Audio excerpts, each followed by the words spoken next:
আলোচনা শুরু করি, ধারাবাহিক আলোচনাটা আমরা শুরু করে দিই। আজকে বেসিক্যালি আমরা আলোচনা করব হচ্ছে কর্মধারয় সমাস থেকে, ঠিক আছে? সো কর্মধারয় সমাস জিনিসটা কি? কর্মধারয় সমাস জিনিসটা কি? দেখেন, কর্মধারয় সমাস নিয়ে আলোচনা করতে গেলে প্রথমেই যে বিষয়টা মাথায় রাখতে হবে সেটা হচ্ছে কর্মধারয় সমাস মানে পরপদ প্রধান। কোন পদ প্রধান বলেন? পরপদ প্রধান, ঠিক আছে? এখন কর্মধারয় সমাস কত প্রকার? আমরা বাজারে যে বইগুলো দেখি, এই বইগুলো তো আমরা আমাদের সাধারণত স্কুল কলেজ কোচিং আমাদেরকে যেভাবে পড়ানো হয় কর্মধারয়, সেখানে আমরা কর্মধারয়ের 4টা প্রকার দেখি। একটা হচ্ছে দেখি উপমান, একটা দেখি উপমিত, একটা দেখি হচ্ছে মধ্যপদলোপী, একটা দেখি মধ্যপদলোপী, আর লাস্ট ওয়ান দেখি আমরা রূপক। এই 4টা আমরা দেখি, কিন্তু আরো কিছু কর্মধারয় সমাস আছে যেটা অ্যাকচুয়ালি উপমান, উপমিত, রূপক বা মধ্যপদলোপী কোনোটার মধ্যেই পড়বে না, এরকম কিছু আছে। তো ওগুলোকে আমরা কি করব? ওগুলোকে আমরা বলবো সাধারণ কর্মধারয়। ওগুলোকে আমরা বলবো সাধারণ কর্মধারয়। অর্থাৎ মোট কথা হচ্ছে, আমরা যদি বলি যে আমরা কর্মধারয় সমাস কত প্রকার পড়বো, আমরা পড়বো 5 প্রকার। প্রশ্ন আসতে পারে, ভাইয়া তাহলে কি পরীক্ষার হলে যদি প্রশ্ন আসে যে কর্মধারয় সমাস কত প্রকার, আমরা কি 5 প্রকার দিব নাকি 4 প্রকার দিব? উত্তর হচ্ছে, এই ধরনের ফালতু কোশ্চেন জীবনে পরীক্ষা আসবে না। কর্মধারয় সমাস কত প্রকার আসলে এটা আসতে পারে নিচের কোনটি উপমান কর্মধারয়, নিচের কোনটি রূপক কর্মধারয়, নিচের কোনটি উপমিত কর্মধারয়, নিচের কোনটি মধ্যপদলোপী কর্মধারয়, এগুলো আসতে পারে। এই কর্মধারয় সমাস কত প্রকার, দ্বন্দ্ব সমাস কত প্রকার, এগুলো জীবনেও আসবে না। কথা বুঝতে পারছেন? সেটা নিয়ে এত টেনশন করার কিছু নাই। ওকে, এখন তাহলে আমরা প্রথমত আলোচনা করব হচ্ছে উপমান উপমিত, এই দুইটা নিয়ে। আচ্ছা, এবার দেখেন, তাহলে উপমান উপমিতর ব্যাপারটা আমি একটু বলি, মনোযোগ দিয়ে শুনেন। স্কুল কলেজ লেভেলে আমাদেরকে উপমান উপমিত যেভাবে শেখানো হয় সেটা হচ্ছে, যদি দেখি বেশবাক্যের মাঝে ন্যায় আছে, বেশবাক্যের মাঝে যদি ন্যায় থাকে, বেশবাক্যের মাঝে ন্যায় থাকলে সেটা হচ্ছে উপমান। আর বেশবাক্যের শেষে যদি ন্যায় থাকে, শেষে ন্যায় থাকলে সেটা হচ্ছে উপমিত। আবার বলছি, বেশবাক্যের মাঝে ন্যায় থাকলে উপমান, বেশবাক্যের শেষে ন্যায় থাকলে উপমিত। আমি কি বোঝাতে পারছি? এটা হচ্ছে বেশবাক্যের মাঝে ন্যায় থাকলে উপমান, শেষে ন্যায় থাকলে উপমিত। এখন এই টেকনিক মনে হয় আপনারা এমন কেউ নাই যে পড়েন নাই, সবাই পড়ছেন। আমি নিজেও স্কুলে লেভেলে যখন ছিলাম তখন আমাকেও এভাবে পড়ানো হয়েছে, আমি এভাবে মুখস্থ করছিলাম, বেশবাক্যের মাঝে ন্যায় থাকলে উপমান, কিন্তু শেষে ন্যায় থাকলে উপমিত।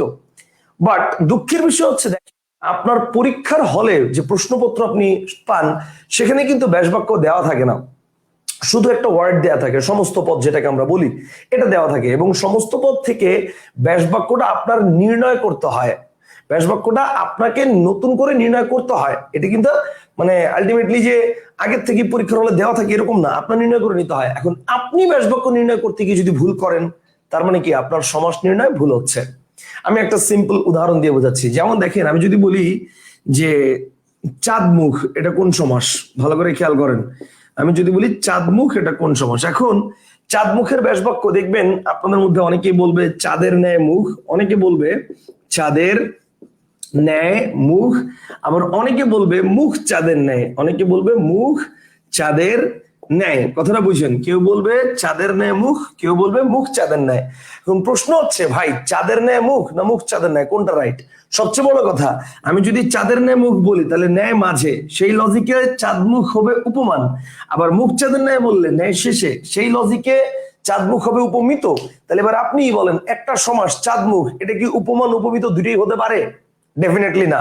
তার মানে কি, এখানে নিশ্চয়ই যে কোনো একটা রং বা মিসকনসেপ্ট আছে এখানে। তো এখানে কারেক্ট আনসারটা হবে চাঁদমুখ, কারেক্ট আনসারটা হচ্ছে মুখ চাঁদের ন্যায়, অর্থাৎ উপমিত। তাহলে প্রশ্ন হচ্ছে, ভাই চাঁদের ন্যায় মুখ এই অনুসারে যদি বলি তাহলে বেশবাক্য অনুসারে তো এটা উপমান হয়, কিন্তু তাহলে আমরা উপমান কেন বলবো না? এই কারণেই আমরা বেশবাক্য দিয়ে সমাস শিখবো না। দেখেন, বেশবাক্য দিয়ে যদি সমাস শিখতে যান তাহলে কিন্তু আপনি অনেক জায়গায় ধরা খাবেন। অলরেডি প্রথম ক্লাস থেকে আমি এই কথাগুলো বারবার বলে আসতেছি, মানে সমাসের প্রথম ক্লাস থেকে।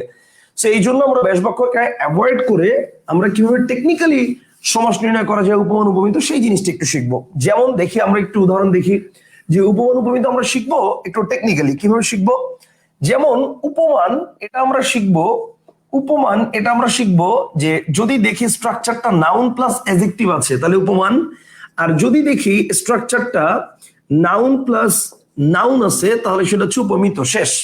নাউন প্লাস অ্যাডজেক্টিভ থাকলে উপমান, নাউন প্লাস নাউন থাকলে উপমিত। চলেন দেখি কিছু উদাহরণ দেখি আমরা। আমি যদি বলি, খেয়াল করেন, কাজল কালো, আমি যদি বলি কাজল কালো, ভাই একটু চিন্তা করেন, কাজল কি নাউন, কালো কি অ্যাডজেক্টিভ, দ্যাটস ইট। কোন সমাস? উপমান। আমার কি কোনো ব্যাসবাক্য লাগছে? আই ডোন্ট নিড দ্যাট, আমার ব্যাসবাক্য লাগবে না। আরো খেয়াল করেন, দেখেন আমি যদি বলি ভ্রমর কৃষ্ণ, খেয়াল করেন আমি যদি বলি ভ্রমর কৃষ্ণ, তাহলে এবার চিন্তা করেন ভ্রমর কি? নাউন। এই কৃষ্ণ মানে কিন্তু আবার এই যে হরে কৃষ্ণ না, এই কৃষ্ণ মানে কালো, তাহলে কৃষ্ণ কি? অ্যাডজেক্টিভ, তাহলে নাউন প্লাস অ্যাডজেক্টিভ, কোন সমাস? উপমান। যদি বলি নয়ন কোমল, খেয়াল করেন যদি বলি নয়ন কোমল, ঠিক আছে, নয়ন কোমল, তাহলে নয়ন কি?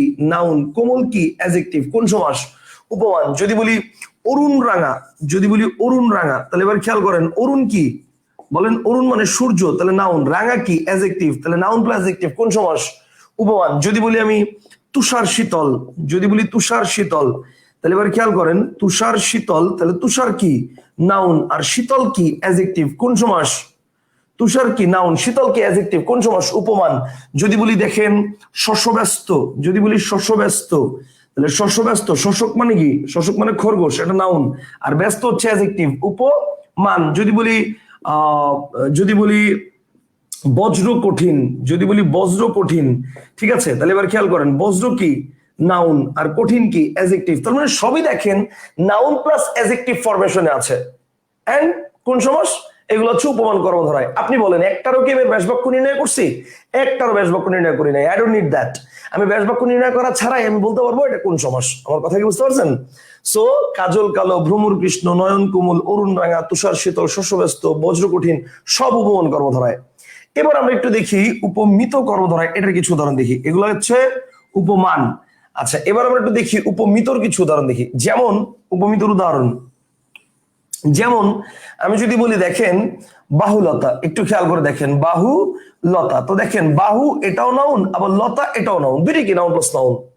আমি যদি বলি দেখেন অধর পল্লব, দেখেন অধর পল্লব, তাহলে এবার খেয়াল করেন অধর মানে কি? ঠোঁট, তাহলে এটা নাউন, আবার পল্লব মানে কি? পাতা, তো এটাও নাউন, দুইটাই কি? Noun plus noun. আমি যদি বলি দেখেন, আমি যদি বলি চাঁদ মুখ, আমি যদি বলি চাঁদ মুখ, তাহলে এবার খেয়াল করেন চাঁদ কি ভাই বলেন? চাঁদ কি? নাউন, আর মুখ কি? এটাও নাউন, তাহলে দুটোই কি? Noun plus noun. আমি যদি বলি দেখেন এটা বলেছেন নয়ন কোমল, কিন্তু ওয়ার্ডটা যদি হয় এরকম নয়ন কমল, নয়ন কোমল না, নয়ন কমল, তাহলে নয়ন কি? নাউন, আবার এদিক দিয়ে কমল, এটা কি? এটাও নাউন, কমল মানে পদ্ম ফুল, তাহলে দুটোই নাউন প্লাস নাউন। মানে মোট কথা হচ্ছে এই জন্য বানান কিন্তু অনেক বড় একটা ফ্যাক্ট, বানান ভালো করে দেখতে হবে। নয়ন কোমল বললে নাউন প্লাস অ্যাডজেক্টিভ উপমান, আর নয়ন কমল বললে নাউন প্লাস নাউন উপমিত।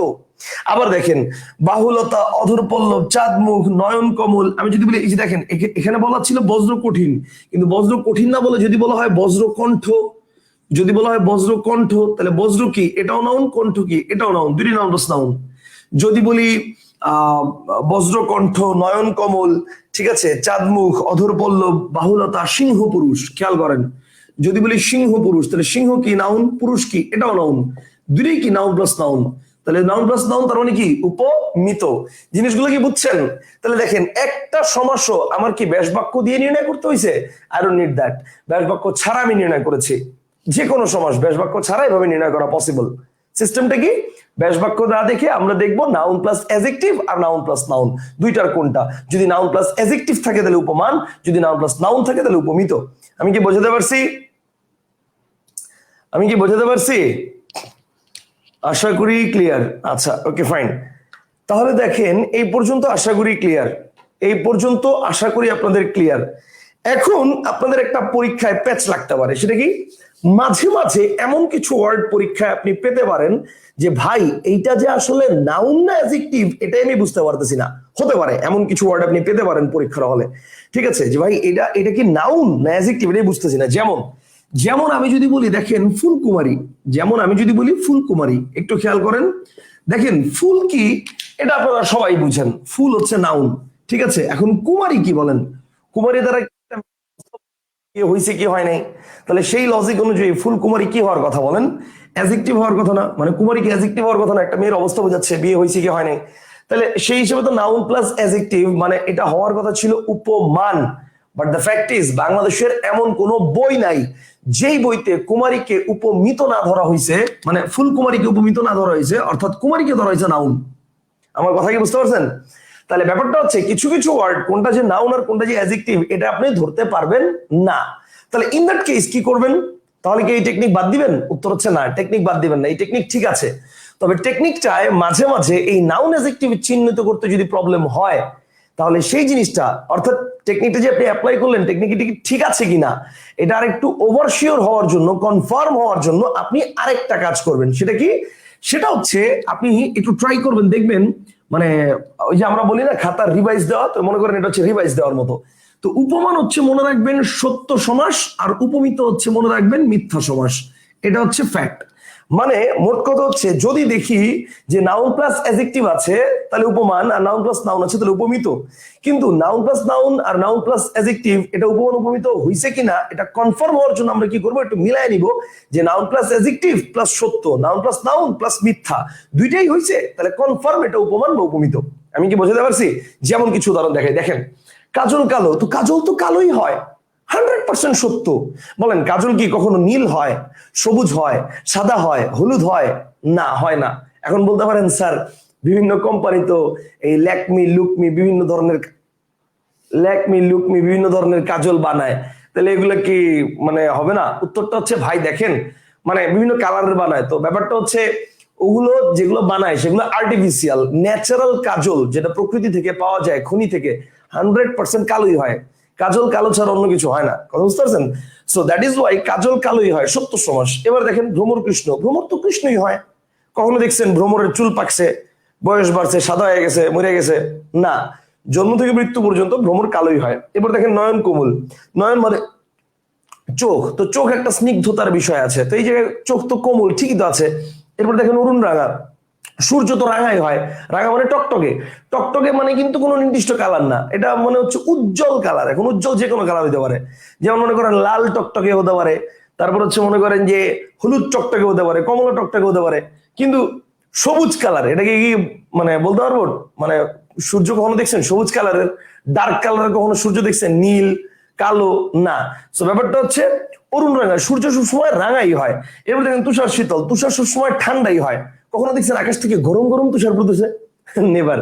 তো ব্যাপারটা হচ্ছে এগুলো সব সত্য সমাস। শস্যব্যস্ত, শোষক মানে খরগোশ, খরগোশ দেখবেন ওখানে ওখানে এখানে ওখানে এখানে ওখানে এখানে ওখানে ছোটাছুটি করতে থাকে, নির্দিষ্ট এক জায়গায় বসা থাকে না, তো এই কারণে খরগোশ অনেক ব্যস্ত, তো সত্য সমাস।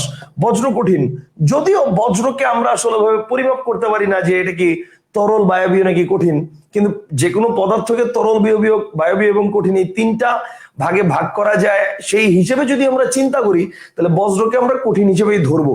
কথা বুঝতে পারছেন? তো এগুলো সব কি সত্য সমাস। কিন্তু এগুলো দেখেন বাহুলতা, বলেন বাহু কখনো লতা হয়? না। লতা কখনো বাহু হয়? তাও না, তার মানে কি মিথ্যা সমাস। এবার দেখেন অধর পল্লব, অধর মানে ঠোঁট, ঠোঁট কখনো পাতা হয়? না। পাতা কখনো ঠোঁট হয়? তাও না, তো কোন সমাস? মিথ্যা সমাস। যদি বলি চাঁদ মুখ, চাঁদ কখনো মুখ হয়? না। মুখ কখনো চাঁদ হয়? তাও না, মিথ্যা সমাস। নয়ন কমল, নয়ন কখনো পদ্মফুল হয়? না। পদ্মফুল কখনো নয়ন হয়?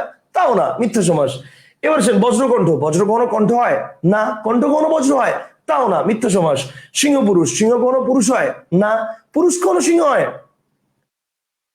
এটার আলাদা হিসাব আছে, একবারে তো আর হয়ে যায় না, এটা মনে করেন আমরা মিথ্যাই ধরতে পারি। তাহলে পুরুষ কোনো সিংহ হয় না, বা সিংহ কোনো পুরুষ হয় না, সেটাকে আমরা কি বলবো? মিথ্যা সমাস। সব উপমিত। কনসেপ্টটা কি ক্লিয়ার? আশা করি বুঝছেন। এবার চিন্তা করেন তাহলে ফুলকুমারী, আপনি নাউন অ্যাডজেক্টিভ নাউন নাউন দিয়ে বুঝতেছিলেন না, এবার চিন্তা করেন ফুল কখনো কুমারী হয়? না। কুমারী কখনো ফুল হয়? তাও না, তো মিথ্যা সমাস। That's it. Concept clear? আমি কি বুঝতে পারছি? তাহলে ব্যাপারটা হচ্ছে নাউন প্লাস অ্যাডজেক্টিভ এবং নাউন প্লাস নাউন, এটা তো আমরা শিখবই, বাট এটাকে কনফার্ম করার জন্য আমরা একটু দেখবো সত্য হলে উপমান, মিথ্যা হলে উপমিত। বলেন সবাই কি বুঝতে পেরেছেন? ওকে, এখন আপনার মনের মধ্যে যে প্রশ্নটা আসবে, স্যার উপমান তো বুঝলাম, উপমিত বুঝলাম, কিভাবে নির্ণয় করতে হবে তাও বুঝলাম, কিন্তু কথা হচ্ছে ওই যে ব্যাস বাক্য কিভাবে নির্ণয় করব? কারণ আমার পরীক্ষার হলে যদি রিটেন কোশ্চেন আসে, এমসিকিউ আসলে তো আর ব্যাস বাক্য লাগবে না, আমার এমসিকিউ আসলে এরকমই আসবে যে বজ্রকণ্ঠ কোন সমাস, ভ্রমর কৃষ্ণ কোন সমাস, শশব্যস্ত কোন সমাস, নয়ন কমল কোন সমাস, এটা পারবো। কিন্তু যদি বলে যে শশব্যস্ত এটা কোন সমাস, ব্যাস বাক্য সমাস নির্ণয় করো, এটা হচ্ছে মনে করেন রিটেনে আসলো পরীক্ষা, তখন আচ্ছা, তো ব্যাপারটা হচ্ছে তখন কিভাবে করবেন? ব্যাস বাক্য তো আমি শিখাই নাই, এখন ব্যাস বাক্য নিয়ে এত টেনশন করার কিছু নাই। মনে রাখবেন ব্যাস বাক্য অটোমেটিক্যালি তৈরি হয়ে যাবে, আপনার ব্যাস বাক্য নিয়ে একটু চিন্তা করতে হবে না। আপনি সমাস কারেক্টলি নির্ণয় করেন, সেটা পারেন কিনা দেখেন, সেটা যদি পারেন ব্যাস বাক্য অটোমেটিক নির্ণয় হয়ে যাবে। এখন ব্যাস বাক্য কিভাবে নির্ণয় হবে দেখেন, আপনি আগের সমাস নির্ণয় করবেন, ব্যাস বাক্য না, আগের সমাস নির্ণয় করবেন। এরপরে আপনি তো জানেনই যে ব্যাস বাক্য যদি করতে হয় তাহলে উপমানের ব্যাস বাক্যের মাঝখানে একটা ন্যায় বসে, আর উপমিতর ব্যাস বাক্যের মাঝখানে শেষে একটা ন্যায় বসে, দ্যাটস ইট। তাহলে আপনি সেই অনুযায়ী ন্যায় বসাই দিবেন। তার মানে ধরেন উপমান কর্মধার হয়, আপনি আগে কনফার্ম হয়েছেন যেটা উপমান কর্মধার হয়, নাউন প্লাস অ্যাডজেক্টিভ আছে প্লাস সত্য সমাস আছে, তার মানে উপমান। তাহলে যেহেতু উপমান, তাহলে ব্যাস বাক্য করতে হলে আমি ন্যায় কোথায় বসাবো? মাঝখানে বসাই দিবেন, শেষ। তার মানে কাজল কালো, বলেন কি হবে? কাজলের ন্যায় কালো। যদি বলি ভ্রমর কৃষ্ণ, ভ্রমরের ন্যায় কৃষ্ণ। যদি বলি নয়ন কোমল, নয়নের ন্যায় কোমল। যদি বলি অরুণ রাঙা, অরুণের ন্যায় রাঙা। যদি বলি তুষার শীতল, তুষার ন্যায় শীতল। যদি বলি শস্য ব্যস্ত, শস্যকের ন্যায় ব্যস্ত। যদি বলি বজ্র কঠিন, বজ্রের ন্যায় কঠিন, শেষ। মাঝখানে একটা ন্যায় বসাই দিবেন। আর উপমিতর ব্যাস বাক্য করতে গেলে ন্যায়টা বসবে শেষে।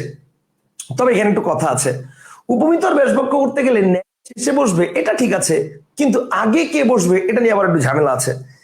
আগে কে বসবে এটা অ্যাকচুয়ালি ডিপেন্ড করে যে আপনি কার তুলনা করছেন আর কার সাথে তুলনা করছেন। যার তুলনা করবেন ব্যাস বাক্যে সে আগে বসবে, যার সাথে তুলনা করবেন ব্যাস বাক্যে সে পরে বসবে। তাহলে এবার একটু চিন্তা করেন, বাহুলতা, আপনি কার তুলনা করছেন? বাহুর তুলনা করছেন না লতার তুলনা করছেন? আপনি কি কখনো কোনো গাছের লতা দেখে বলেন উফ এই গাছের লতাটা দোস্তর বাহুর মতো? নাকি আপনি আপনার ফ্রেন্ডের বাহু দেখে বলতেছেন কিরে তুই কিছু খাস না, তোর হাত তো পুরো লতার মতো দুলতেছে, বাহু তো পুরো লতার মতো দুলতেছে। তার মানে আপনি আপনার ফ্রেন্ডের বাহু দেখে লতার সাথে তুলনা করছেন। আপনি লতা দেখে কখনো আপনার ফ্রেন্ডের বাহুর সাথে তুলনা করেন না। কথা বুঝতে পারছেন? তার মানে আপনি বাহুর তুলনা করছেন, সো বাহু আগে বসবে। তার মানে বাহু লতার ন্যায়, যেহেতু ন্যায় শেষে বসবে, সো বাহু লতার ন্যায়। এরপর দেখেন অধর পল্লব। তাহলে এক্ষেত্রে কি হবে? আপনি চিন্তা করেন, আপনি কি ঠোঁট দেখে পাতার সাথে তুলনা করেন না পাতা দেখে ঠোঁটের সাথে তুলনা করেন? উত্তরটা হচ্ছে আপনি ঠোঁট দেখে পাতার সাথে তুলনা করেন, মানে যার ঠোঁট চিকন সেটা বোঝাতে ব্যবহৃত হয় অধর পল্লব। তো এখন আপনি যদি বলেন যে অধর পল্লব, তার মানে দেখেন ঠোঁট পাতার ন্যায়, ন্যায় বলেন। আপনি কি কখনো পাতা দেখে বলেন এই গাছের পাতাটা তোর ঠোঁটের মতো? নাকি ঠোঁট দেখে বলেন যে কিরে তোর ঠোঁট তো পাতার মতো? মানে ব্যাপারটা হচ্ছে অনেক চিকন, ঠিক আছে? তাহলে ব্যাপারটা হচ্ছে আমি যদি বলি যে অধর পল্লব, এটা দ্বারা বোঝাচ্ছে হচ্ছে অধর পল্লবের ন্যায়, কারণ অধরের তুলনা করতেছি, অধর আগে আর পল্লবের ন্যায়। এখন এই ক্ষেত্রে কিন্তু আবার চাঁদ মুখ, এক্ষেত্রে চিন্তা করেন, আপনি কি চাঁদ দেখে মুখের সাথে তুলনা করেন? আপনি আপনার প্রিয়জনকে যখন দেখেন তখন কি বলেন উফ আজকের চাঁদটা পুরো তোমার মুখের মতো?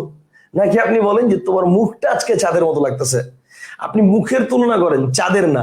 সো তার মানে ব্যাসবাক্য করার সময় মুখ আগে চলে যাবে, অর্থাৎ মুখ চাঁদের ন্যায়। বুঝতে পারছেন? মুখ চাঁদের ন্যায়, ন্যায় শেষে বসবে কিন্তু মুখটা চলে যাবে সামনে, কারণ মুখের তুলনা করা হচ্ছে চাঁদের সাথে, চাঁদ পরে। নয়ন কমল, সেম জিনিস। আপনি কি মানে নয়ন কমলের ক্ষেত্রে চিন্তা করেন, নয়নের মানে চোখ, তাহলে আপনি কি চোখের তুলনা করেন পদ্ম ফুলের সাথে নাকি পদ্ম ফুলের তুলনা করছেন চোখের সাথে? আপনি চোখের তুলনা করছেন পদ্ম ফুলের সাথে, তার মানে কি নয়ন কমলের ন্যায়। এবার তাহলে চিন্তা করেন বজ্রকণ্ঠ, কি হবে?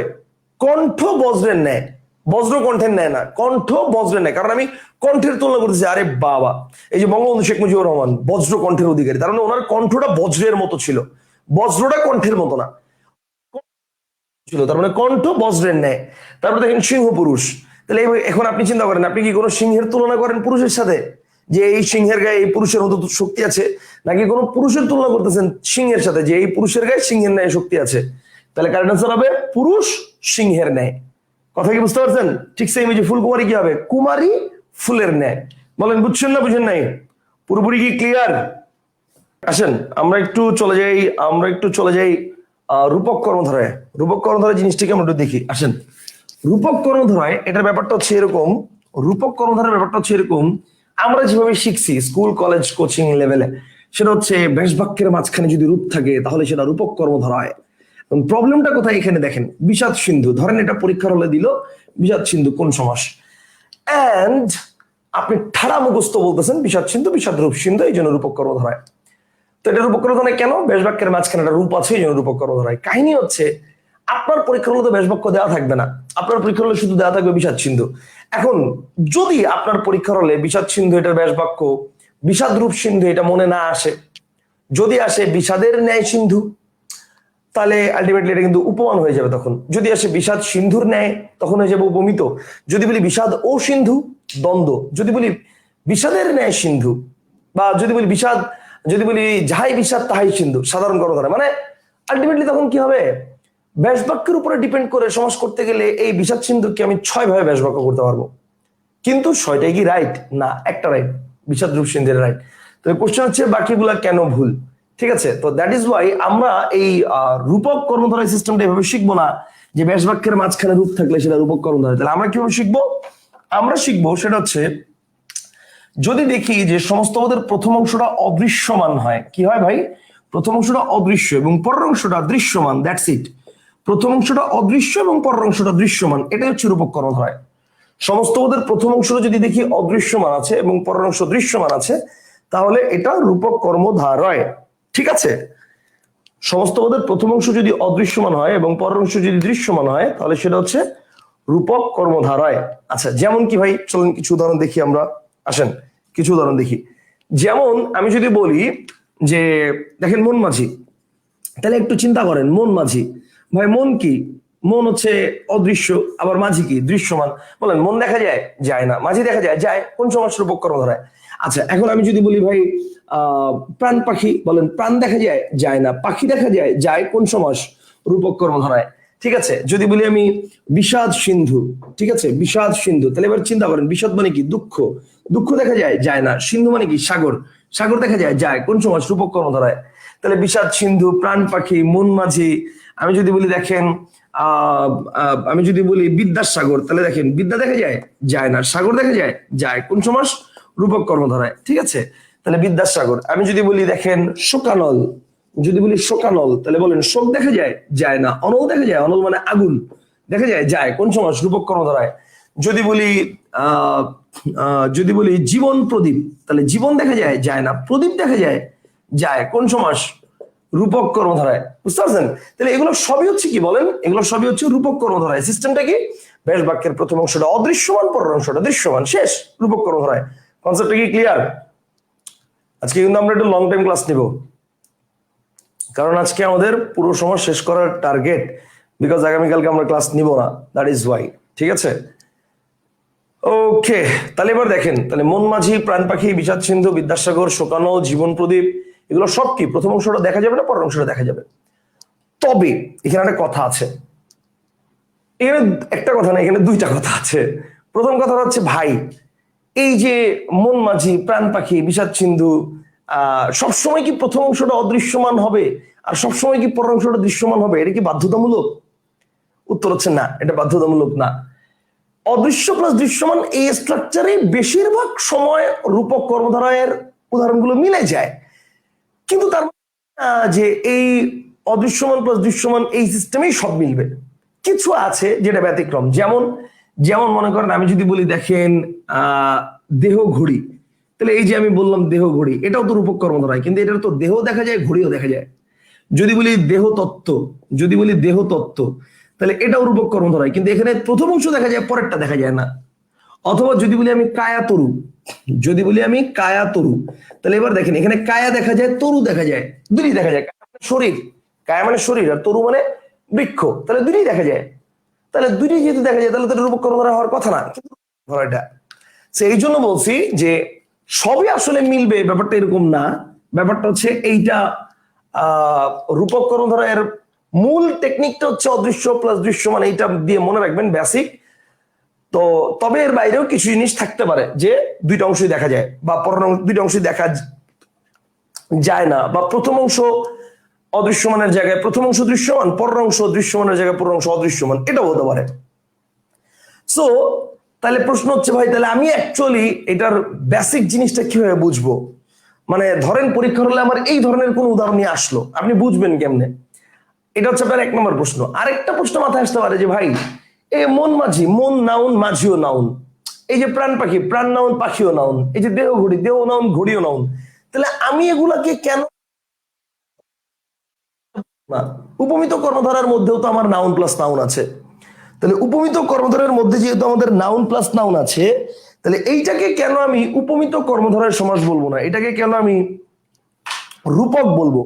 আপনার মনের মধ্যে একটা প্রশ্ন আসতে পারে যে মন মাঝি, তারপরে এই প্রাণ পাখি, তারপরে জীবন প্রদীপ, শোকানল, সবই তো হচ্ছে আমি দেখতেছি যে নাউন প্লাস নাউন, তাহলে এগুলাকে কেন উপমিত বলবো না, এগুলাকে কেন আমরা রূপক বলবো? উত্তরটা এইবার হচ্ছে আপনার পুরো, মানে এতক্ষণ হচ্ছে আপনার কোশ্চেন গুলো আমি বললাম, কি কি কোশ্চেন আপনার মনের মধ্যে আসতে পারে, এবারের ব্যাখ্যা দিচ্ছি। দেখেন, আসলে এই যে অদৃশ্য প্লাস দৃশ্যমান, এটা কিন্তু কোনো টেকনিক, মানে এটা কিন্তু কোনো বইয়ের সংজ্ঞা না, এটা এটা একটা মনে করেন উদাহরণ দেখে দেখে সবগুলোর থেকে একটা টেকনিক বানায় টেকনিকটা আপনাদেরকে দেওয়া, এটা একটা জাস্ট বানানো টেকনিক। কিন্তু এটা কিন্তু বইয়ের কোনো সংজ্ঞা না যে সমস্ত পদের প্রথম অংশ অদৃশ্যমান হলে পরের অংশ দৃশ্যমান হলে সেটা রূপক কর্ণধার। এটা একটা জাস্ট বানানো টেকনিক। রূপক কর্ণধারের বেসিক বেসিক থিমটা হচ্ছে সমস্ত পদের দুটি অংশের মধ্যে সমস্ত পদের দুটি অংশের মধ্যে সমস্ত পদের দুটি অংশের মধ্যে দুটি অংশের মধ্যে সমস্ত পদের দুটি অংশের মধ্যে অভিন্নতা কল্পনা করা হবে। ঠিক আছে, অভিন্নতা কল্পনা করা হবে, অভিন্নতা কল্পনা করা হবে। সমস্ত পদের দুটি অংশের মধ্যে অভিন্নতা কল্পনা করা হবে। যদি দেখি এরকম যে দুইটা অংশের মধ্যে অভিন্নতা, মানে উপমান উপমিতর মধ্যে কি, মানে এটা এটার মতো বা এটা এটার মতো, মানে এই যে আমরা যখন যেমন বলি চাঁদ মুখ, তার মানে তোমার মুখটা চাঁদের মতো কিন্তু তোমার মুখটাই চাঁদ, ব্যাপারটা এরকম না। বুঝতে পারছেন? তোমার মুখটাই যে চাঁদ, ব্যাপারটা এরকম না, তোমার মুখটা চাঁদের মতো। ঠিক আছে, আমি যখন বলি বাহুলতা, তার মানে তোর বাহু লতার মতো কিন্তু তোর বাহুটাই যে লতা এরকম না।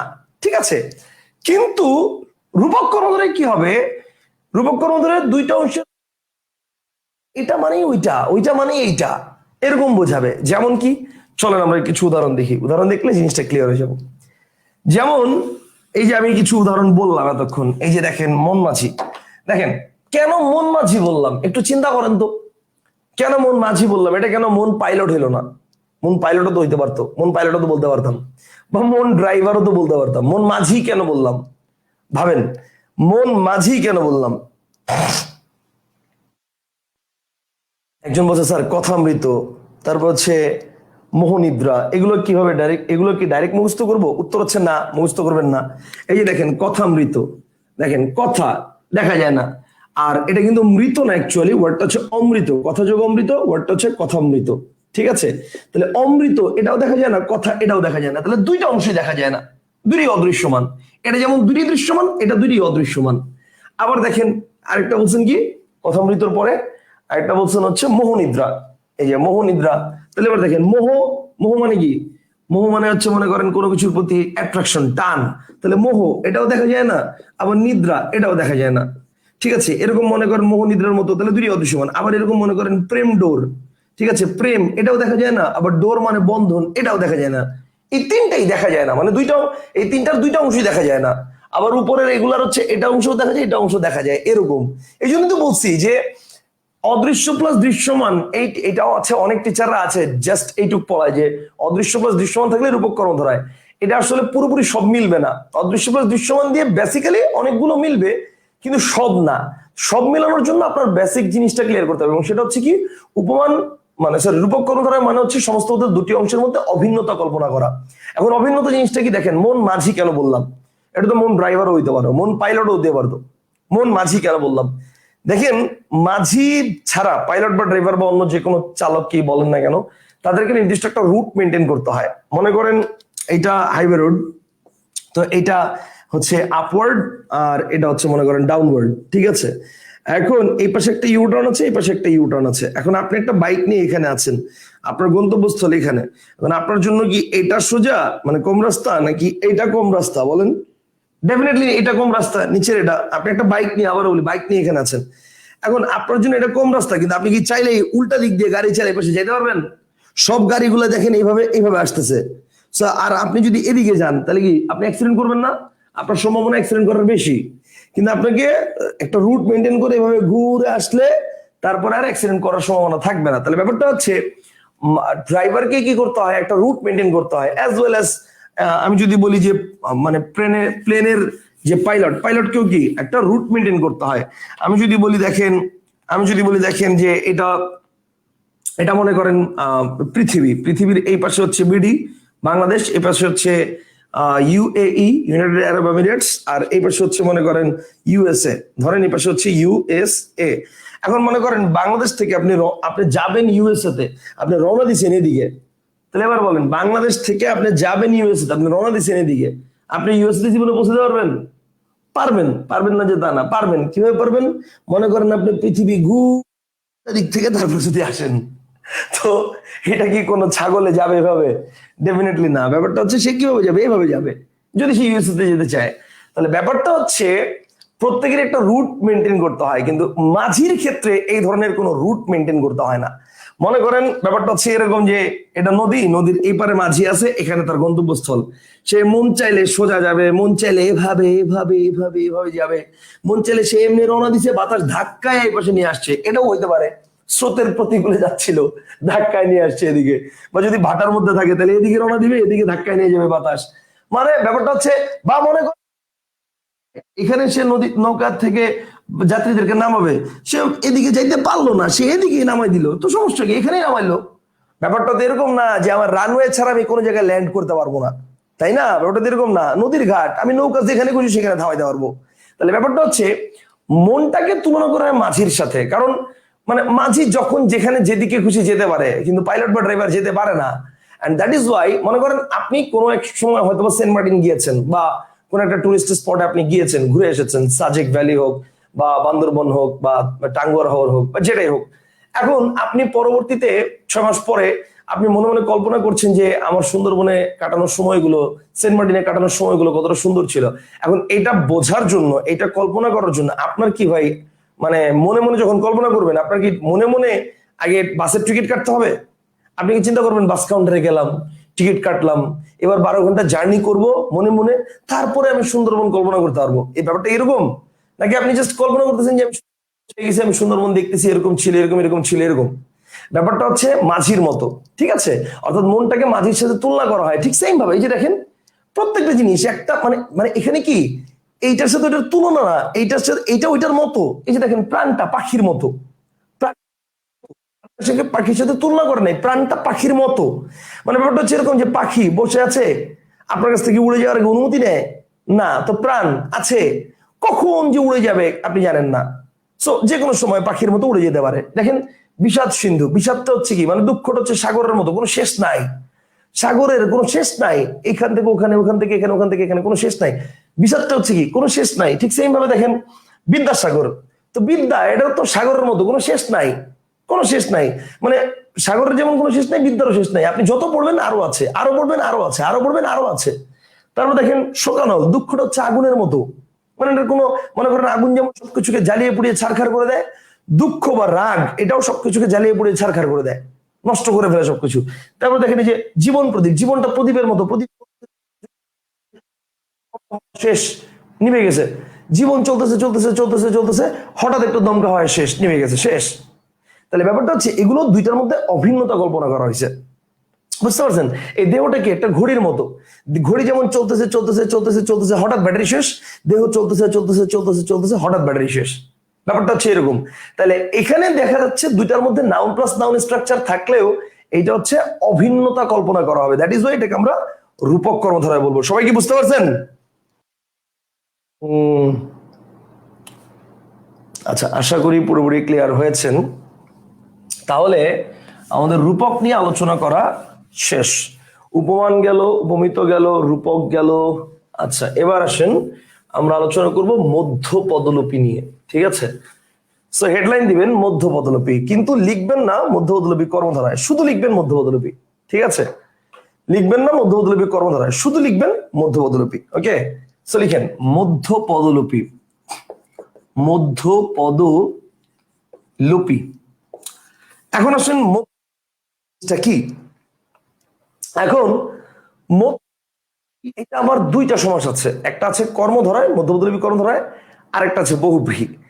তো দুইটা আমরা যেহেতু দুইটা সমাস আছে, দুইটা আমরা একসাথে শিখে ফেলবো। আসেন তাহলে এক পাশে একটা ছক কাটেন, ছক কেটে এক পাশে লিখেন কর্মধারায়, এক পাশে লিখেন কর্মধারায়, আরেক পাশে লিখেন বহুব্রীহি, আরেক পাশে লিখেন বহুব্রীহি। ওকে ফাইন, এক পাশে লিখেন কর্মধারায়, আরেক পাশে লিখেন বহুব্রীহি, ঠিক আছে? এদের মধ্যে ডিফারেন্সটা কি দেখেন, এখানে লিখেন ব্যাসবাক্যের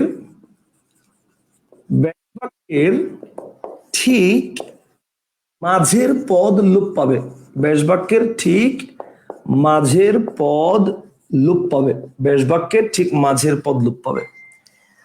আর এখানে লিখেন ব্যাসবাক্য, আচ্ছা এখানে আগে লিখেন ব্যাসবাক্যের ঠিক মাঝের পদ লোপ পাবে। এরপর আমি একটা উদাহরণ দেখাই, যেমন সিংহাসন, খুব কমন একটা উদাহরণ সিংহাসন। সিংহাসনের ব্যাস বাক্য করলে কি হবে দেখেন, সিংহ চিহ্নিত আসন, সিংহ চিহ্নিত চিহ্নিত আসন, সিংহ চিহ্নিত আসন। এখন দেখেন এই সিংহাসনের মধ্যে আপনি কিন্তু এই চিহ্নিত পদটাকে বাদ দিচ্ছেন। এরকম আপনি সিংহ রাখতেছেন আর আসন রাখতেছেন সিংহাসনের মধ্যে, তার মানে ব্যাস বাক্যের ঠিক মাঝের যে পদ, এই পদগুলো আপনি লোপ করে দিচ্ছেন। তো ব্যাস বাক্যের মাঝের পদ লোপ পেলে তাকে আমরা কি বলতেছি, তাকে আমরা বলতেছি মধ্য পদলোপী কর্মধারায়। এরকম আর কি কি হতে পারে দেখেন, আমি যদি বলি মৌমাছি, খেয়াল করেন, আমি যদি বলি মৌমাছি, তাহলে মৌমাছি কি হবে, মৌমাছির ব্যাস বাক্য করলে হবে মৌ আশ্রিত মাছি, মৌ আশ্রিত মাছি, তার মানে মাঝখানের আশ্রিত বাদ। যদি বলি আমি ভিক্ষান্ন, তার মানে কি ভিক্ষা দ্বারা লব্ধ অন্ন, মাঝখানের লব্ধ ওটা বাদ, দ্বারা লব্ধ ওটা বাদ, মানে ভিক্ষা রাখছেন আর অন্ন রাখছেন। যদি বলি গোলাপ ফুল, তাহলে গোলাপ নামের ফুল, গোলাপ রাখছি আর ফুল রাখছি, মাঝখানে সব বাদ। যদি বলি আমি শিক্ষামন্ত্রী, তাহলে শিক্ষা বিষয়ক মন্ত্রী, শিক্ষা রাখছি আর মন্ত্রী রাখছি, মাঝখানে সব বাদ। যদি বলি মোমবাতি, মোম নির্মিত যে বাতি, মোম রাখছি আর বাতি রাখছি, মাঝখানে সব বাদ। যদি বলি ঝালমুড়ি, তাহলে ঝাল মিশ্রিত যে মুড়ি, ঝাল রাখছি আর মুড়ি রাখছি, মাঝখানে সব বাদ। যদি বলি আমি গাড়ি বারান্দা, তার মানে গাড়ি রাখার বারান্দা, গাড়ি রাখছি আর বারান্দা রাখছি, মাঝখানে সব বাদ। যদি বলি ভাষা শহীদ, ভাষা রক্ষার্থে হয়েছেন যিনি শহীদ, ভাষা রাখছি আর শহীদ রাখছি, মাঝখানে সব বাদ, মধ্যবর্তী কর্ণধারায়। যদি বলি আমি স্মৃতিসৌধ, স্মৃতি রক্ষার্থে নির্মিত যে সৌধ, স্মৃতি রাখছি আর সৌধ রাখছি, মাঝখানে সব বাদ, মধ্যবর্তী কর্ণধারায়। মানে ব্যাস বাক্যের ঠিক মাঝের পদটা লোপ পেলে তার নাম মধ্যবর্তী কর্ণধারায়। আর উপমিত হবে, সরি বহুব্রীহি হবে ব্যাস বাক্যের শেষের পদ লোপ পেলে, ব্যাস বাক্যের শেষের পদ লোপ পেলে, শেষের পদ লোপ পেলে, ব্যাস বাক্যের শেষের পদ লোপ পেলে তা পদলোপী বহুব্রীহি, বহুব্রীহি। ব্যাস বাক্যের শেষের পদ লোপ পেলে তা মধ্যলোপী বহুব্রীহি।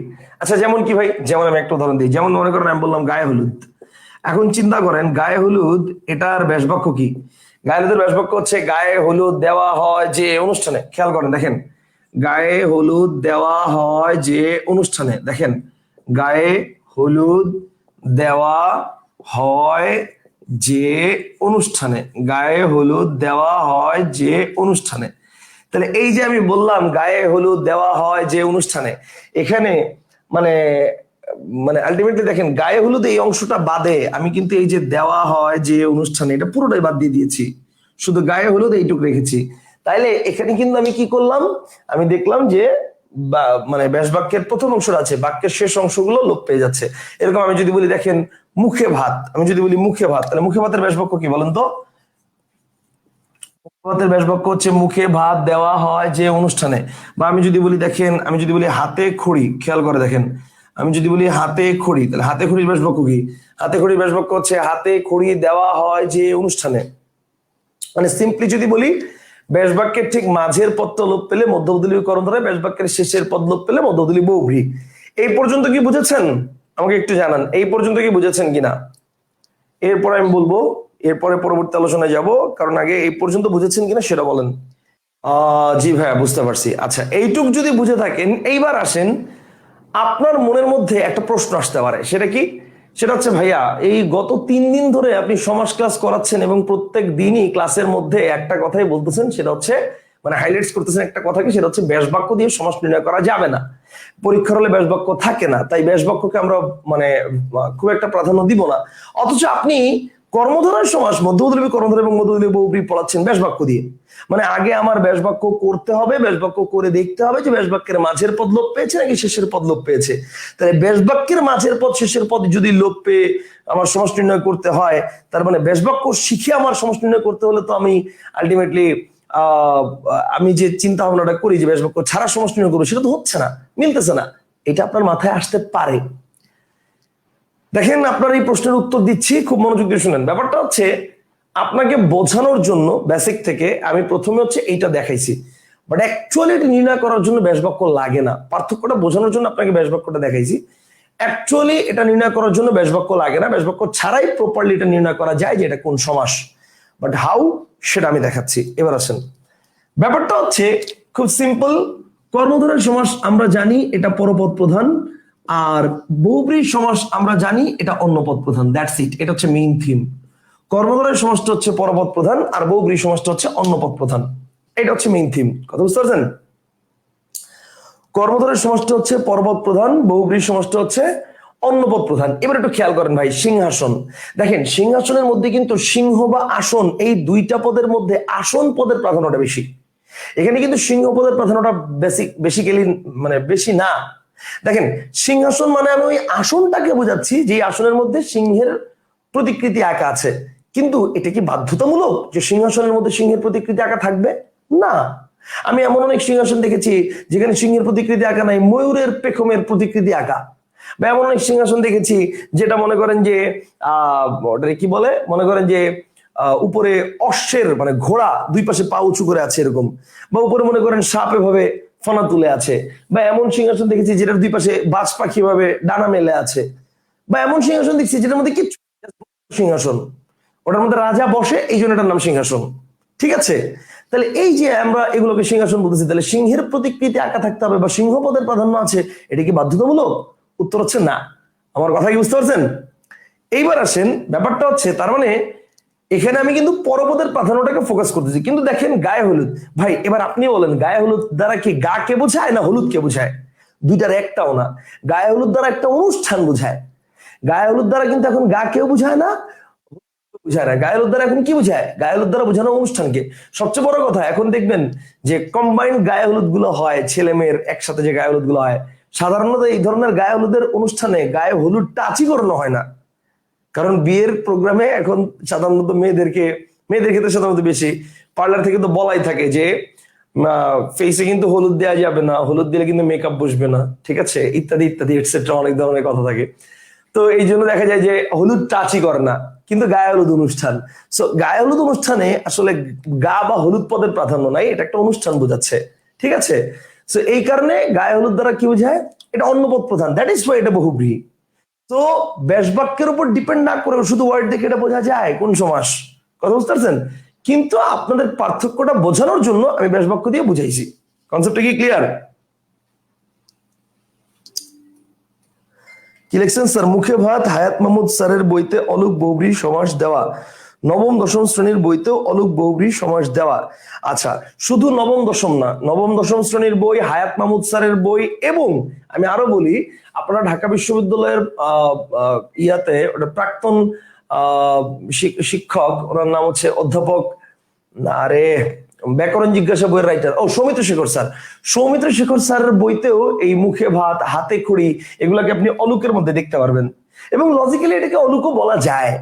কিন্তু বেস্ট অ্যান্সার যদি বলি তাহলে বহুব্রীহি হবে। এখন প্রশ্ন হচ্ছে ভাই কেন কেন এটাকে অলুক বলবো না আমরা? ব্যাখ্যা আমি পরে দিব, বাট আপনাকে আমি বলে রাখলাম, ঠিক আছে, যে এটা অলুকও হয় আবার মধ্যবদলবীও হয়, বাট বেস্ট অ্যান্সার মধ্যবদলবী। ব্যাখ্যা পরে দিব, অলুক না শিখে তো আর অলুকের ব্যাখ্যা দিতে পারবো না, আগে অলুক শিখাবো পরে ব্যাখ্যা দিব, ঠিক আছে? আগে আমার কথা মনোযোগ দিয়ে শুনেন। শুধু মুখে ভাত না, সৌমিত্র শেখর স্যারের বইতে মুখে ভাত, গায়ে হলুদ, হাতে খড়ি তিনটাই ওই অলুক বহুব্রীহির মধ্যে দেওয়া আছে। বাট ব্যাপারটা যে ভুল তা না, কিন্তু পারফেক্ট যদি বলি তাহলে কারেক্ট আনসার হচ্ছে মধ্যবদলীয় বহুব্রীহি। কিন্তু অপশনে যদি মধ্যবদলীয় বহুব্রীহি না থাকে সেক্ষেত্রে অলুক, সেটা আমি পরে আলোচনা করতেছি। আগে আমরা যেটা নিয়ে ডিটেলস আছি সেটা নিয়ে আলোচনা করি। তাইলে ব্যাস বাক্য ছাড়া সমাস কিভাবে নির্ণয় করবো, এইটুক পর্যন্ত আশা করি আপনারা ক্লিয়ার। এখন আপনার মনের মধ্যে আরেকটা প্রশ্ন আসতে পারে, সেটা হচ্ছে ভাইয়া এটার নাম মধ্য, ঠিক আছে মানলাম, কারণ ব্যাস বাক্যের মাঝের পদ লোপ পাইছে, এই বেটার নাম মধ্য শেষের পদ, তাহলে এটার নাম যদি মধ্যপদলিপি বহুব্রীহি না রেখে শেষ পদলিপি বহুব্রীহি বলতো তাইলেই তো আমার ঝামেলা ক্লিয়ার। আমার তো তাইলে এই প্যাচটা লাগছে কেন? মধ্যপদলিপি নামটা নিয়েই তো, যে মধ্যপদলিপি সমাস আছে দুইটা, একটা কর্মধারয় একটা বহুব্রীহি, কিন্তু আমি দেখতেছি বহুব্রীহি সমাসের ব্যাস বাক্যের সব শেষের পদ লোপ পায়, তাহলে এটার নাম শেষ পদলিপি দিলেই তো হইতো। এইটা কেন ভাই মানে মধ্যপদলিপির নাম হইলো কেন? তো এইটার অ্যাকচুয়াল উত্তরটা আমার জানা নাই, তবে এটার সমাধানটা আমার জানা আছে। মানে ব্যাপারটা হচ্ছে এটার নাম কেন মধ্যপদলিপি হইছে, এটা তো ভাই প্রাক্তন ভাষা বিজ্ঞানীরা যারা দিয়েছেন তারা জানেন, তারা বলতে পারবেন, এটার কোনো এক্সাক্ট ব্যাখ্যা কোনো বইতে দেওয়া নাই, ঠিক আছে? কিন্তু বর্তমান ক্লাস 9 10 বাংলা ব্যাকরণ বইয়ে আপনি খেয়াল করলে দেখবেন বহুব্রীহি সমাসের মধ্যে যে প্রকারভেদ গুলো দেওয়া আছে সেখানে মধ্যপদলোপী বহুব্রীহি কথাটা নাই, খালি লেখা পদলোপী বহুব্রীহি। আবার কর্মধারের মধ্যে দেখবেন মধ্যপদলোপী কর্মধারের কথাটা নাই, খালি লেখা পদলোপী কর্মধারায়, মানে ওই মধ্য কথাটা তারা বাদ দিয়ে দিছে। কথা বুঝতে পারছেন? Simple solution. ব্যাপারটা হচ্ছে কি, সহজভাবে যদি বলি, আগের মধ্যপদলোপী কর্মধারায় আর বর্তমানে শুধু পদলোপী কর্মধারায় একই কথা। আগের মধ্যপদলোপী বহুব্রীহি আর বর্তমানের পদলোপী বহুব্রীহি একই কথা। বুঝতে পারছেন? তার মানে পরীক্ষার হলে যদি কোশ্চেন করে নিচের কোনটি পদলোপী কর্মধারায় বা নিচের কোনটি পদলোপী বহুব্রীহি, ওই এটাই দিবেন, এই অনুসারে তাকাবেন। বুঝছেন না বুঝেন নাই? পরবর্তী পয়েন্টে যাই, আমরা চলে যাবো এবার সাধারণ কর্মধারায়। এখন আসেন সাধারণ কর্মধারা জিনিসটা কি। ওকে, সাধারণ কর্মধারের ব্যাপারটা হচ্ছে, স্যার ঠিক আছে, ওকে ফাইন। তাহলে এবার দেখেন, সাধারণ কর্মধারায় এটা আবার 5 ভাবে নির্ণয় করা যায়। মানে সাধারণ কর্মধারায় এটা আবার 5 ভাবে নির্ণয় করা যায়। 5 ভাবে নির্ণয় কি কি দেখেন। এক নম্বর হচ্ছে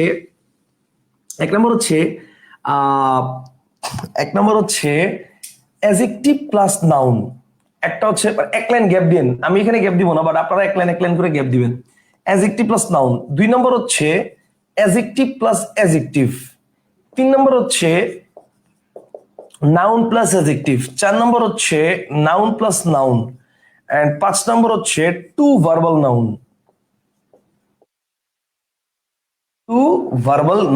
দ্যাটস ইট। এই 5টা ওয়েতে সাধারণ কর্মধারয়ের সমাস নির্ণয় করা যায়। এখন দেখেন, এই যে এতক্ষণ আমরা উপমান, উপমিত, রূপক, মধ্যপদলোপী 4টা সমাস শিখেছি, এই 4টা কর্মধারয় সমাসের বাইরে এমন অনেক কর্মধারয় সমাস আছে যেগুলো পরপদ প্রধান এবং কর্মধারয়, কিন্তু উপমান, উপমিত, রূপক, মধ্যপদলোপী বলা যাবে না। যেমন আমি যদি বলি, দেখেন উকিল বাবু, তাহলে উকিল বাবু পারবেন না, উকিল বাবুর ন্যায় পারবেন না, উকিল রূপ বাবু পারবেন না। তাহলে বলবেনটা কি? যিনি উকিল তিনি বাবু। তাহলে এটাকে কি আপনি সাধারণ কর্মধারয়ের মধ্যে ছাড়া অন্য কোনো জায়গায় নিতে পারবেন না। এই কারণে আপনাকে কি করতে হবে? এই কারণে আপনাকে এই 4টা মানে 5টা স্ট্রাকচারের মাধ্যমে সাধারণ কর্মধারয় আলাদা করে শিখতে হবে। তাহলে সাধারণ কর্মধারয় জিনিসটা কি এবার ভালো করে খেয়াল করেন। আমি কিছু উদাহরণ দিচ্ছি, অ্যাডজেক্টিভ প্লাস নাউন ফরমেশনের কিছু উদাহরণ দিচ্ছি। যেমন দেখেন, আমি যদি বলি ডুবোজাহাজ, তাহলে চিন্তা করেন, ডুবো কি অ্যাডজেক্টিভ, জাহাজ কি নাউন। তাহলে অ্যাডজেক্টিভ প্লাস নাউন ফরমেশনে আছে। সো এটা হচ্ছে কি, এটা হচ্ছে সাধারণ কর্মধারয়। যদি বলি আমি যদি জঙ্গি বিমান, তাহলে জঙ্গি কি অ্যাডজেক্টিভ, বিমান কি নাউন। জঙ্গি বিমান, ঠিক আছে, জঙ্গি হচ্ছে অ্যাডজেক্টিভ, বিমান হচ্ছে নাউন। জঙ্গি বিমান নাউন প্লাস অ্যাডজেক্টিভ, ঠিক আছে। আমি যদি বলি ডুবোজাহাজ, জঙ্গি বিমান, যদি বলি আমি মেজো দিদি, যদি বলি মেজো দিদি, তাহলে মেজো অ্যাডজেক্টিভ, দিদি নাউন, ঠিক আছে। মেজো অ্যাডজেক্টিভ, দিদি নাউন, তাহলে অ্যাডজেক্টিভ প্লাস নাউন ফরমেশনে আছে। তারপরে মনে করেন যে ডুবোজাহাজ, জঙ্গি বিমান, মেজো দিদি, ঠিক আছে। তারপরে মনে করেন এরকম আর কি হতে পারে, আমি যদি বলি কালো বাজার, ঠিক আছে, কালো বাজার, তাহলে কালো অ্যাডজেক্টিভ, বাজার নাউন, ওকে, কালো অ্যাডজেক্টিভ, বাজার নাউন। এরকম আমি যদি বলি দেখেন নীল আকাশ, তাহলে নীল অ্যাডজেক্টিভ, আকাশ নাউন, ঠিক আছে। তাহলে এগুলো সবই হচ্ছে অ্যাডজেক্টিভ প্লাস নাউন ফরমেশনে আছে, এই জন্য এগুলো হচ্ছে সাধারণ কর্মধারয়ের সিস্টেম। এখন যদি বলেন ভাই এগুলোর ব্যাসবাক্য কিভাবে করবো, ভেরি সিম্পল, মাঝখানে একটা যে বসে দিবেন খালি। অর্থাৎ ডুবোজাহাজ, ডুবো যে জাহাজ, জঙ্গি বিমান, জঙ্গি যে বিমান, মেজো দিদি, মেজো যে দিদি, নীল আকাশ, নীল যে আকাশ, কালো বাজার, কালো যে বাজার। মানে আমি আগেই বলছি না, ব্যাসবাক্য নিয়ে হেডেক নেওয়ার কিচ্ছু নাই। আপনার পরীক্ষার হলে আপনি যদি কারেক্টলি সমাজটা নির্ণয় করতে পারেন, ব্যাসবাক্য অটোমেটিক বসে যাবে। এটা জাস্ট খালি একটু প্র্যাকটিসের ব্যাপার, জাস্ট প্র্যাকটিসের ব্যাপার।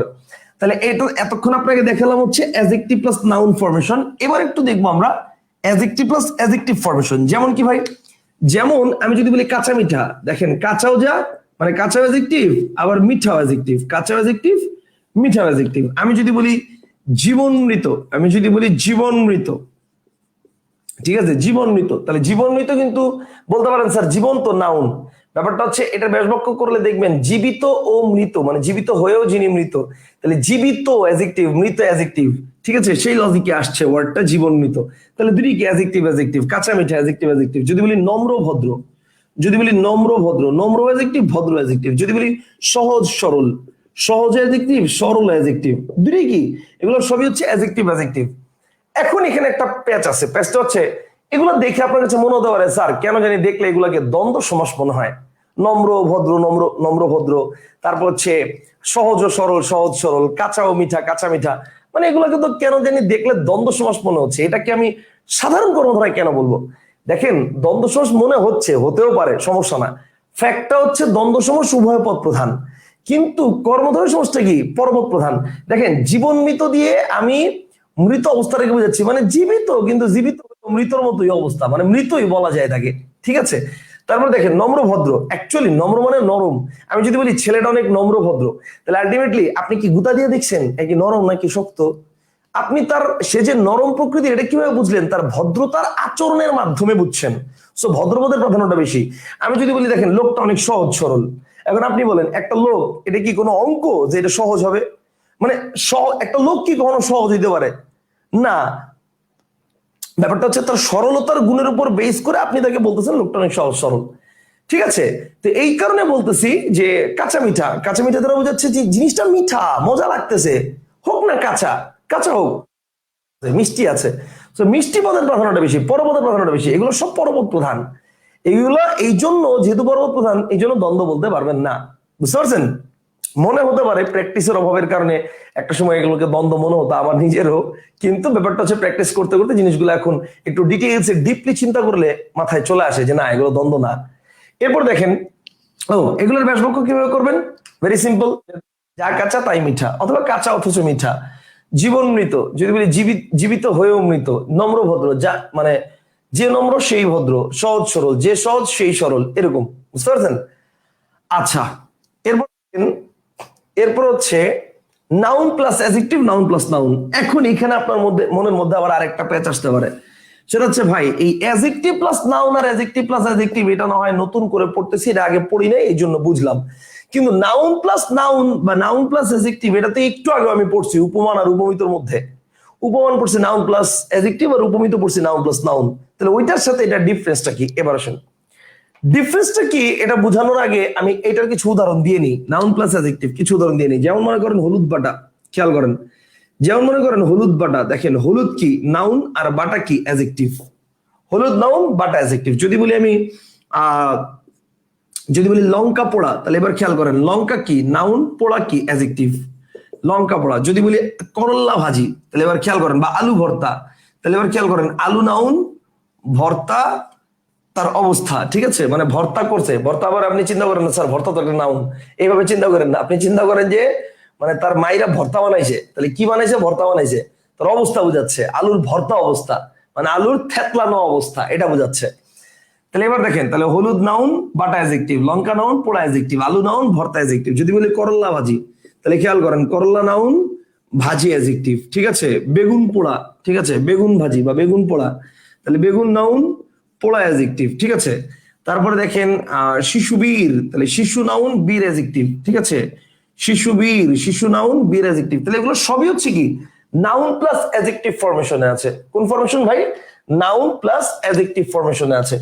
এখন আপনার মনের মধ্যে প্রশ্ন, স্যার তাহলে নাউন প্লাস অ্যাডজেক্টিভ উপমান আর এই নাউন প্লাস অ্যাডজেক্টিভ দুটোর মধ্যে ডিফারেন্সটা কি? আমি কেমনে বুঝবো? আচ্ছা, ডিফারেন্সটা হচ্ছে ওখানে ন্যাচারাল ওয়েতে কোনো কিছু থাকবে না, মানে থাকবে, সরি, ওখানে ন্যাচারাল ওয়েতে থাকবে, আর এখানে ন্যাচারাল ওয়েতে থাকবে না, বানাতে হবে। মানে ব্যাপারটা হচ্ছে এরকম, দেখেন উপমানের কিছু উদাহরণ যদি বলি, যেমন আমি যদি বলি অরুণ রাঙা, তো অরুণ তো রাঙাই হয় এবং অরুণ রাঙাই থাকে, সত্য সমাস, ন্যাচারালি ওরকম। যদি বলি ভ্রমর কৃষ্ণ, তো ভ্রমর তো কৃষ্ণই থাকে ন্যাচারালি। তুষার শীতল, তুষার শীতল, তুষার নাউন, শীতল অ্যাডজেক্টিভ, এবং ওটা ন্যাচারালি তুষার শীতলই থাকে, ঠান্ডাই থাকে, তাই না? কাজল কালো, কাজল কালোই থাকে, কিন্তু এগুলা ন্যাচারালি থাকে না। দেখেন হলুদ কি বাটা অবস্থায় থাকে? না, বাটতে হয়। লঙ্কা কি পোড়া অবস্থায় থাকে? না, পোড়াইতে হয়। আলু কি ভর্তা অবস্থায় থাকে? না, ভর্তা করতে হয়। শিশু বীর, বীর কি মানে জন্ম হয়ে শিশু কি বীর হয়, নাকি তাকে ট্রেনিং দিয়ে বীর বানাইতে হয়? বানাইতে হয়। তাহলে এগুলো সব হচ্ছে কি ন্যাচারালি ওই অবস্থায় থাকে না। নাউন প্লাস অ্যাডজেক্টিভ ঠিক আছে, কিন্তু ন্যাচারালি ওই অবস্থায় থাকে না। এই কারণে আমরা এটাকে উপমান বলতে পারবো না, আমরা এটাকে বলবো সাধারণ গণধারায়। বুঝছেন জিনিসটা? একজন বলছে স্যার জীবন রূপ মৃত, এটা কি হয়? উত্তর হচ্ছে না, হয় না। কারণ জীবন আর মরণ দুটো তো এক জিনিস না। তাহলে জীবনের সাথে মরণের অভিন্নতা কল্পনা কেমনে করলেন? বুঝেন নাই? জীবন রূপ মৃত যে হয় কিনা জিজ্ঞেস করছেন, আপনি চিন্তা করেন, আপনি অভিন্নতা কল্পনা করতে হবে, জীবনের সাথে কি মরণের অভিন্নতা না বিপরীত সম্পর্ক? বুঝেন নাই? সো এটা তো অভিন্নতা হবে না। ওকে, তাহলে এটা কি ক্লিয়ার ভাই? এখন কি বুঝছেন বলেন? তাহলে নাউন প্লাস অ্যাডজেক্টিভ উপমানের সাথে নাউন প্লাস অ্যাডজেক্টিভ সাধারণ কর্মধারয়ের পার্থক্যটা কি ক্লিয়ার? দুইটা নাউন প্লাস অ্যাডজেক্টিভের পার্থক্যটা বুঝছেন? আরো কিছু উদাহরণ দেখাই, মানে নাউন প্লাস নাউনের উদাহরণ দেখাই। দেখেন, এটাও নাউন প্লাস নাউন আছে, আবার উপমিত তো নাউন প্লাস নাউন ছিল, কিন্তু দুইটা নাউন প্লাস নাউনের মধ্যে ডিফারেন্সটা কি? ডিফারেন্সটা হচ্ছে, এটার কিছু উদাহরণ দেখাই আগে। যেমন দেখেন, আমি যদি বলি ডাক্তার বাবু, দেখেন ডাক্তারও নাউন, বাবুও নাউন, ঠিক আছে? ডাক্তার বাবু, তাহলে ডাক্তারও নাউন, ডাক্তারও নাউন, বাবুও নাউন। এই বাবু কিন্তু আবার ওই যে বাবু খাইছো ওই বাবু না, এই বাবু মানে বাবু সাহেব, ঠিক আছে? বড় সাহেব এরকম। তাহলে ডাক্তারও নাউন, বাবু নাউন। যদি বলি পণ্ডিত মশাই, তাহলে পণ্ডিত নাউন, মশায়ও নাউন, পণ্ডিত নাউন, মশায়ও নাউন, ঠিক আছে? Noun plus noun, noun plus noun. Doctor বাবু, পণ্ডিত মশাই। যদি বলি যদি বলি আহ যদি বলি ডাক্তার মশাই, পণ্ডিত বাবু, উকিল বাবু, তাহলে খেয়াল করেন উকিল বাবু, উকিল যিনি উকিল তিনি হচ্ছে কি বাবু। যদি বলি পিতৃদেব, ঠিক আছে? যদি বলি পিতৃদেব, তাহলে পিতাও নাউন, দেবতাও নাউন, দুইটাই নাউন প্লাস নাউন। যদি বলি রাজর্ষি, যদি বলি রাজর্ষি, তাহলে এবার খেয়াল করেন যিনি রাজা ওই ব্যক্তি ঋষি, তাহলে দুটোই কি নাউন।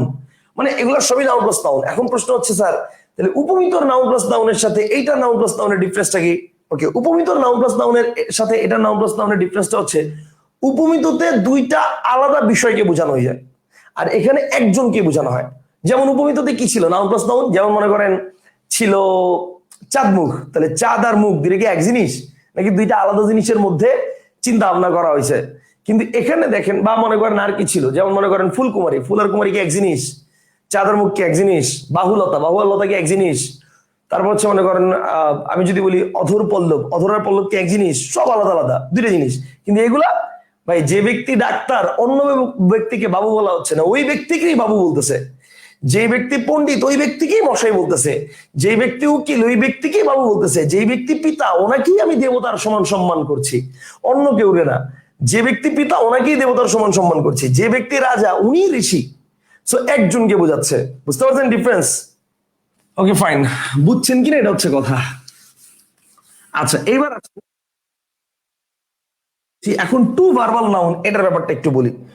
দুটি ভাববাচক বিশেষ্য। এখন প্রশ্ন হচ্ছে, দুটি ভাববাচক বিশেষ্য যে বললাম আমি, এখন এই ভাববাচক বিশেষ্য তো আপনাকে বুঝতে হবে। আপনাদেরকে নিশ্চয়ই মনে আছে, যখন পদ প্রকরণ পড়াইছিলাম তখন ভাববাচক বিশেষ্য পড়াইছিলাম কিভাবে, যে ক্রিয়াপদের সাথে যদি দেখেন যে আ বা অন প্রত্যয় যুক্ত আছে, তাহলে এটা কি ভাববাচক বিশেষ্য।